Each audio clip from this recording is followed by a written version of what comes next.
good to be with you once more. To have another conversation, another exchange of energies. Today I wanted to talk about fear and freedom.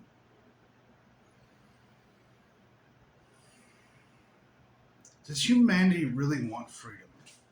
The average Joe on the street, do they truly want freedom?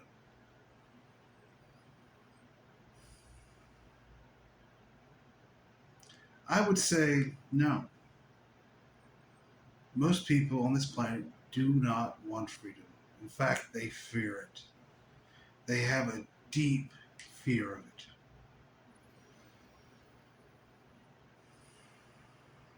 Because true freedom comes with no rules, no moral compass, no Ten Commandments, no laws, no structure.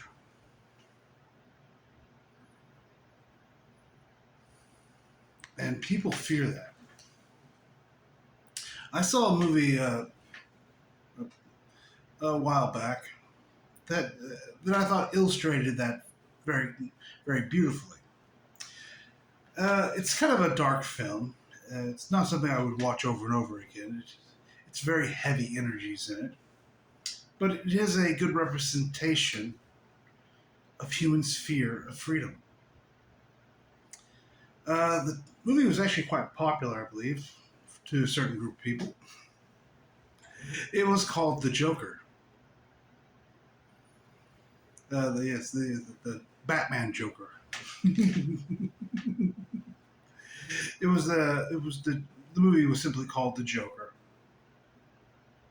And that movie truly illustrates what people think will happen if they let the mind go. If they let go of structure, if they let themselves be free,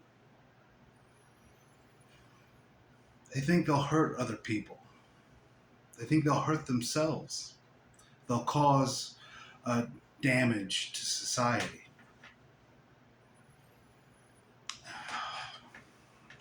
It's an old fear. This is the fear that originally caused us as angelic beings to limit ourselves. We feared what we could create and how that creations could affect others and ourselves. That's why we came to Earth. That's one of the reasons to understand our energy, to play the role of energy, to come to understanding how it worked, how it gave, and how it took, the cause and the effect of polarities. That is truly the main reason we came here. You could say we had gotten so caught in our fear of creation, we had stopped exploring new. And what is consciousness when it doesn't go new? When it doesn't expand?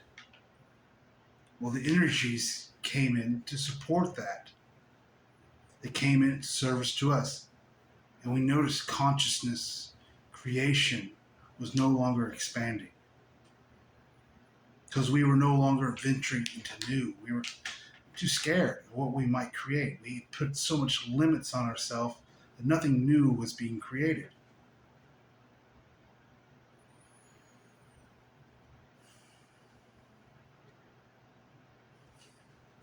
This is the fear of sovereignty, the fear of freedom, the fear of being God also,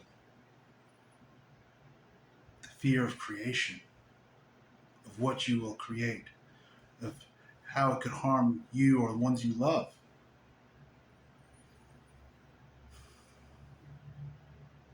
It's something that at some point you have to walk past, you have to go through, you have to look that dragon in the eye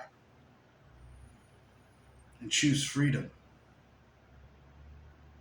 The reason the people fear freedom, they fear losing the mind, it's because they don't believe in consciousness. They believe that they are the mind. And without the mind, there will be, without its rules, without its logic, without its linearness, everything will become chaos. But then again, like I said, randomness, chaos. It's just another word for consciousness, what the mind doesn't understand. It is that beautiful divinity.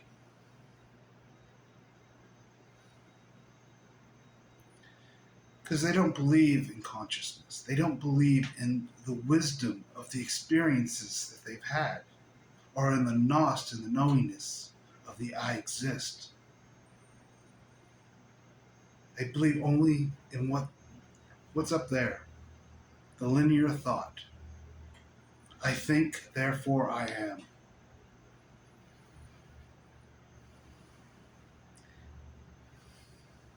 So they limit themselves.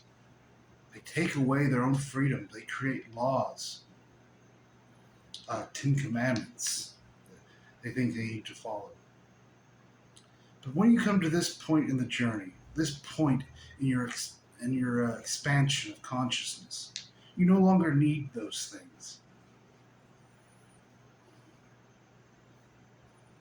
You're not going to find someone who's truly choosing enlightenment that would ever hurt another person on purpose, that would kill another person. It just wouldn't happen. You're too sensitive for one thing. You'd be so guilt-ridden by it. Some of you are still guilty, still feel guilty about the dollar bill you stole from your mom's purse in, 1992 or whatever it was. You know,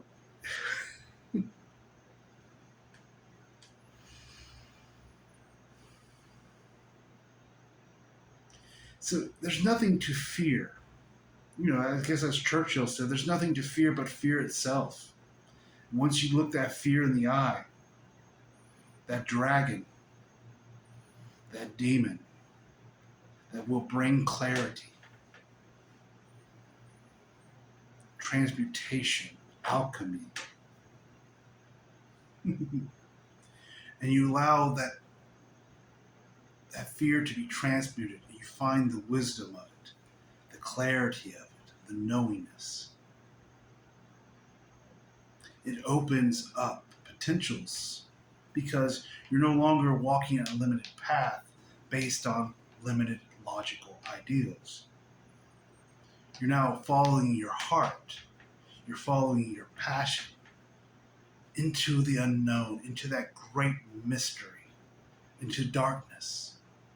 And that heart, that light, comes into it and makes love. It's light and darkness, they make love to each other. And they give birth to creation. That's why it's like an ecstasy in a way. It's making love to yourself in complete and full compassion and acceptance. Oh, I've said before that one of the great joys of enlightenment is the reopening of the heart. And my heart is still is opening more and more every day. Feeling more and more, and the ecstasy just becomes even more present as every day goes by. No matter what I'm doing, even if I get lost in something that's mental or distraction for a little bit, have a little bit of fun, it's still there. I always can just take a breath and it pulls you right back into it. It's the beauty of it. You don't have to be scared that you're going to hurt others anymore. You can allow yourself to be open. You can allow yourself out of the mind, rigidness, out of its arcane logic. It never really made much sense anyways. Maybe if you started keeping track of how many times the mind has taken you down the wrong direction and screwed you over. It thought it was right. You may stop. You probably stop listening to it. You just realize how often it has caused the most pain in your life, the most suffering, in the name of protection.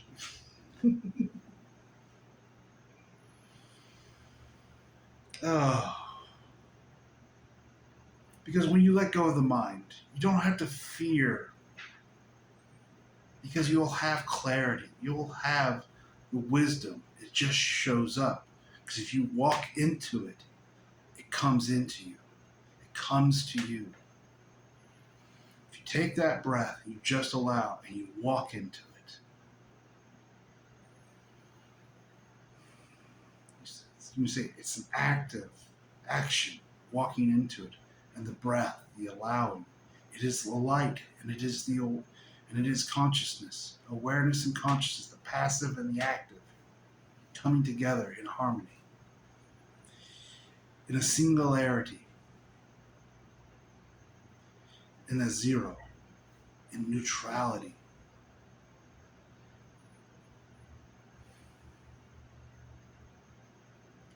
It's not that when you go into neutrality, it's not that duality goes away. It's more present than ever. But it's no longer in conflict. It's no longer at war or battling each other. You see it as just the polarity that it is. If you want to have light, you have to have dark. And you see how they communicate to each other, how they sing, how they dance, move in a way, how that love making that happens, this ecstasy, this giving birth to joy,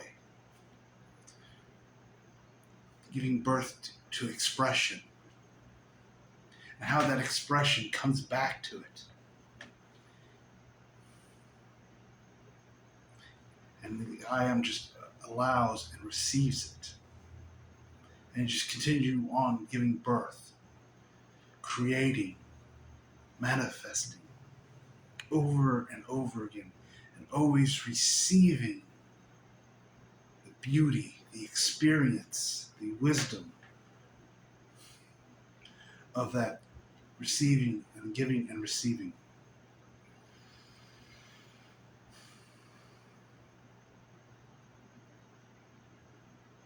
This creation is simple. You don't have to complicate it. It's so simple, and in its simplicity, it has a beauty.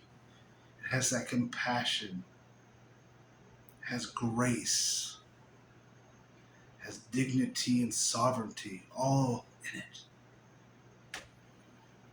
Oh.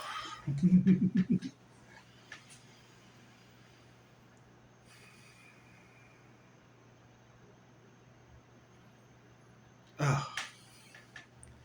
There's nothing to be scared of. Nothing to fear. You're not going to go out and hurt somebody. You're not going to go out and hurt yourself. Because once you start realizing that divinity of yourself, you realize the divinity in other people. Once you see all the clarity of yourself, you see clarity of other people. You see the games that they are playing. As you came to not judge yourself, to have compassion for yourself, you give that same compassion to others. Because there is always a giving, there is always a receiving. If you give yourself compassion, you allow yourself to receive it, you radiate it. You can't help it. That's why I've always said service to self is service to others.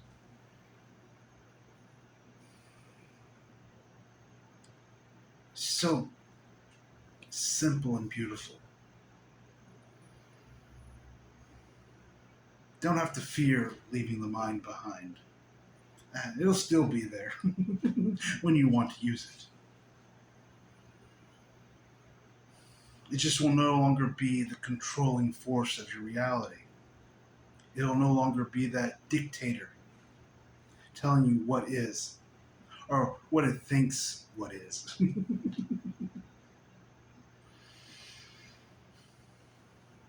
You'll come to that, you'll leave that to the heart, to the passion, to the soul, to the I exist, to yourself. That's sovereignty. To walk in passion, to walk in compassion, passion, compassion. Oh, I love those words.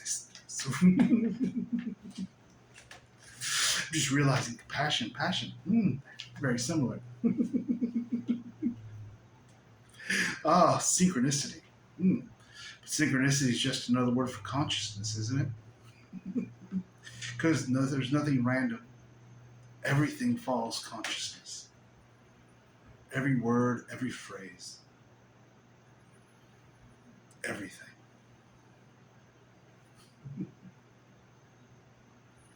It's not a conspiracy. It's just consciousness. Conspiracy is a limited mental ideal. It really is. It's just consciousness working in a way that the human doesn't understand. So they have to make a word for it. They call it a conspiracy. They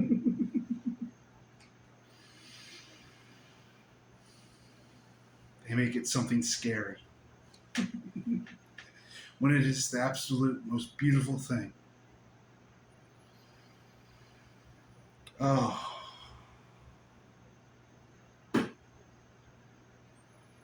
So, you don't have to fear the mind. And you don't have to fear going out of the mind. Because your thoughts, or these thoughts that are going around what you call your noggin, they're not yours unless you choose them to be yours. No matter what they are. And there's nothing in leaving it behind. There's a quietness, a calmness. It takes its place. Yes, it'll spit out things every once in a while. But it doesn't matter. It's kind of like it doesn't ripple the water. It's like the mind will throw stones, like little thought stones, into the water that is consciousness. But the water doesn't ripple. It doesn't change. It just takes that stone, sees its beauty, and lets it go. Now, unless you like the thought, you're like, "Ooh, that's an interesting thought," and yes, you can take that in your stone in your hand and raise it out of the water, like the lady in the water when he reaches out to catches the sword of Excalibur and catch that stone and say, "Oh, that's a beautiful idea. It wasn't mine originally, but I'll take it. Now it is." Oh.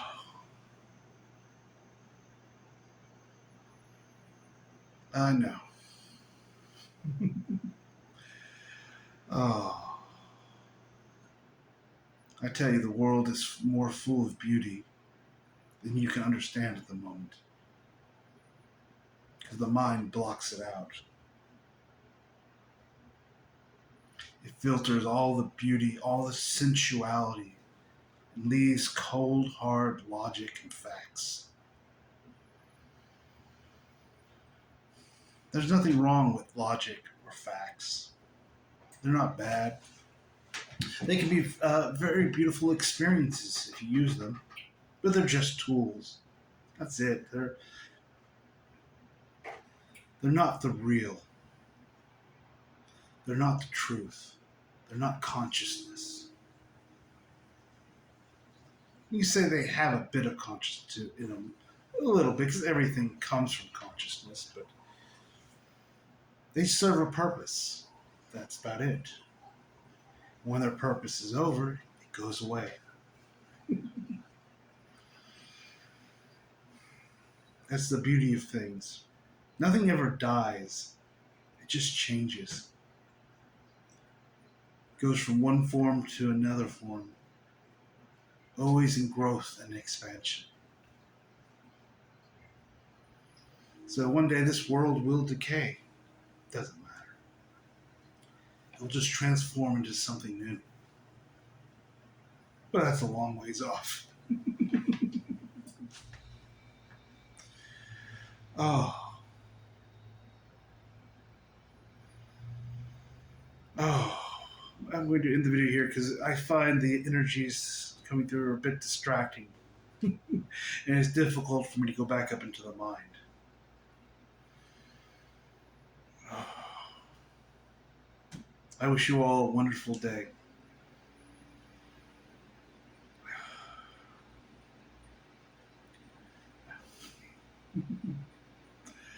No words once more to describe the way I feel. The joy that I am receiving from communicating with you. For it is a giving and it is receiving.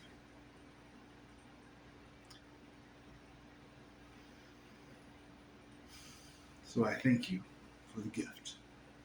I hope you all have a wonderful day.